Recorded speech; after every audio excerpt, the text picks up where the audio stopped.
여러분은 전두환이라고 하면 어떤 이미지가 가장 먼저 떠오르시나요? 아마 많은 분들이 독재자라고 답하실 겁니다. 물론 맞는 말입니다.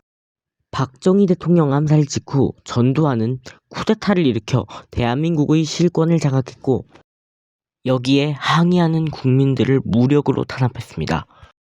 그리고 국민의 직접 선거가 아닌 간접 선거 방식으로 대한민국 11대 대통령과 12대 대통령으로 취임했죠. 이러한 과를 지적하는 것은 올바른 역사인식을 위해 반드시 필요한 것이죠. 그러나 이렇게 과에 치중되어 있는 역사인식으로 인해 정작 전두환 대통령의 공에 대해서는 아는 사람들이 많지 않습니다. 오늘은 전두환 정부의 공에 대한 이야기입니다.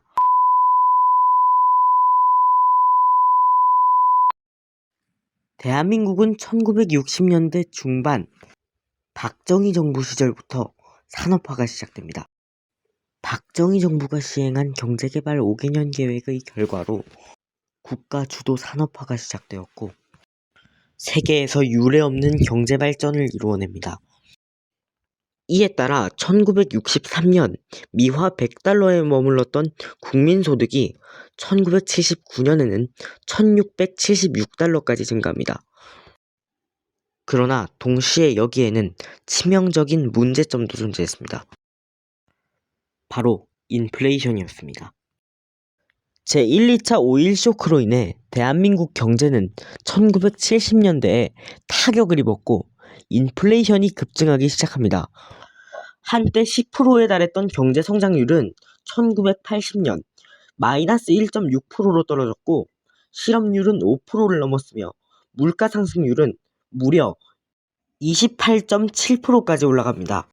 그리고 12.6 사태로 박정희 대통령까지 암살당하며 대한민국은 더 큰 위기에 빠지게 됩니다. 그리고 이런 상황에서 전두환 정부가 출범합니다.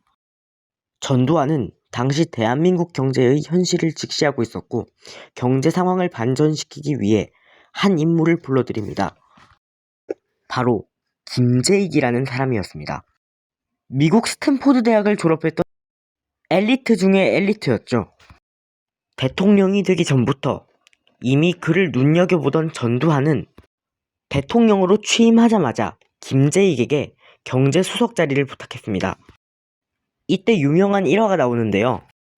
김재익은 자신이 원하는 대로 정책을 추진하면 엄청난 반발에 부딪히게 될 거라며 그래도 끝까지 자기 말을 들어줄 수 있겠냐고 물었습니다. 그리고 전두환 대통령은 망설임 없이 대답합니다. 여러 말 할 거 없어. 경제는 당신이 대통령이야. 그렇게 전두환 정부가 가장 먼저 시작한 건 바로 자유시장을 형성하는 것이었습니다.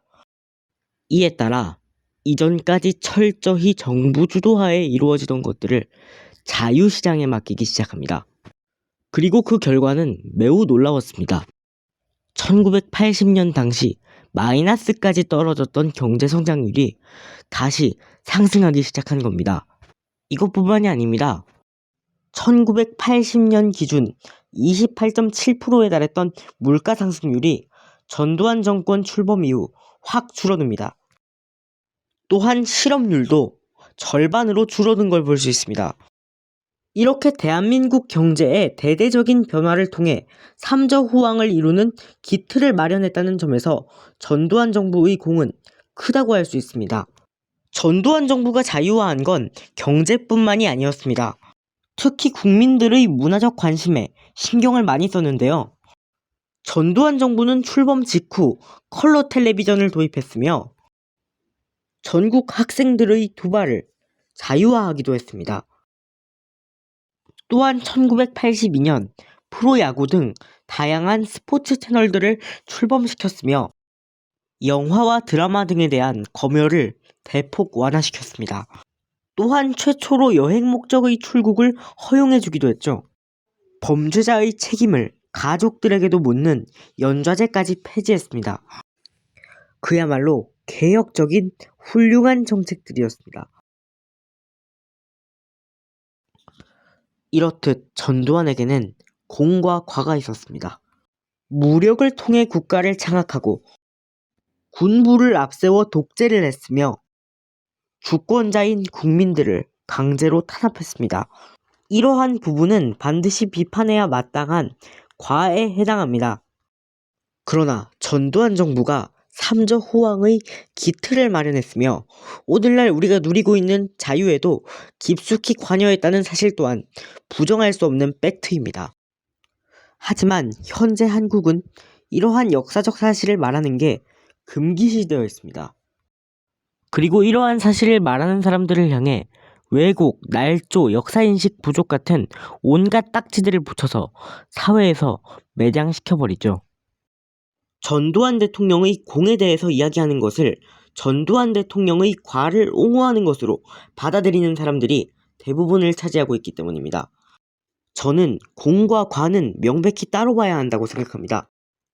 그러면 스탈린이나 마오쩌둥 같은 사람도 공과를 따로 봐야 하는 거냐 하실 수도 있는데 냉정하게 말해서 그게 맞습니다.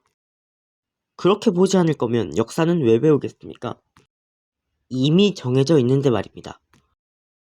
아무리 불편해도 역사를 있는 그대로 바라보고 그로 인해 역사에서 가르침을 얻어 대한민국이라는 나라를 더욱 발전시켜 나가는 것, 저는 그것이 대한민국을 진정한 선진국으로 만드는 유일한 길이라고 생각합니다. 시청해주셔서 감사합니다. 최형택이었습니다.